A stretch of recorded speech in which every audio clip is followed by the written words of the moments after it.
Milton Erickson usait beaucoup de présuppositions. Par exemple, pour marquer des séquences temporelles, il usait de mots comme « avant »,« après »,« pendant que »,« alors que ». Par exemple, si je dis « le lendemain du jour où vous irez mieux », présuppose qu'un jour vous irez mieux. Si je dis « n'entrez surtout pas en transe avant d'être bien installé dans ce fauteuil », je présuppose que vous allez entrer en transe. Pour exprimer le rang ou la position de quelque chose, pour en faire un classement, il utilisait des nombres ordinaux, comme le premier, un autre, le second. D'ailleurs, je me demande laquelle de ces figures inversées vous retiendrez en premier, ou quelle autre vous utiliserez avant, ou peut-être débuterez-vous par la seconde. Il utilisait souvent le mot « ou » pour présupposer qu'au moins une possibilité va se réaliser. Et je ne sais pas si vous préférez continuer à apprendre maintenant ou après la vidéo. Dans la vente, c'est ce qu'on appelle les questions alternatives. Typiquement, si je veux obtenir un rendez-vous, je dirais à mon prospect « Vous préférez qu'on se rencontre plutôt le matin ou dans l'après-midi » Ce qui présuppose dans les deux cas, nous allons nous rencontrer.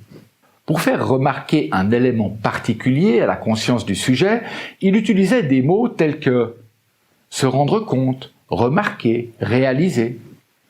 Et peut-être remarquerez-vous quelques présuppositions plus que d'autres. Aussi, rendez-vous compte comme vous progressez. Les adverbes et les adjectifs sont utilisés pour présupposer un élément majeur dans une phrase. Par exemple, de dire « Êtes-vous profondément en transe ?» L'adverbe « profondément » présuppose l'état de transe et non pas sa profondeur. Ou encore « Continuez-vous à apprendre aussi facilement ?» L'adverbe « facilement » présuppose d'apprendre. Ou « Comment savez-vous toujours être aussi curieux d'apprendre ?» Ici, c'est l'adjectif « curieux » qui présuppose l'idée d'apprendre. D'autres verbes et adverbes de changement temporel présupposent un élément majeur dans une phrase.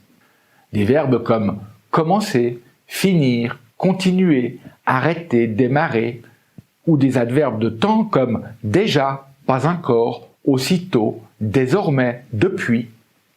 Si je dis « désormais, vous pouvez continuer à apprendre », ça présuppose un apprentissage préalable.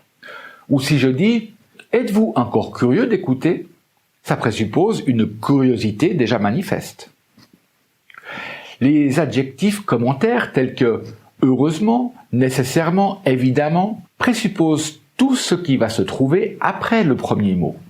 Plus il y a de présuppositions dans une phrase, plus il est difficile pour le sujet de trier les informations.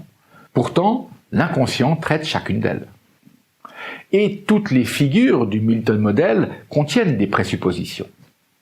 Évidemment, je ne sais pas encore tout ce que vous comprenez déjà de ces présuppositions. Peut-être pouvez-vous encore ne pas y porter d'attention ou continuer à le faire.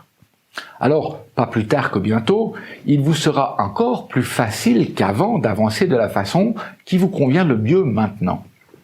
Et encore plus intensément qu'après la fin de cette leçon sur les présuppositions qui précède la suivante sur les instructions indirectes.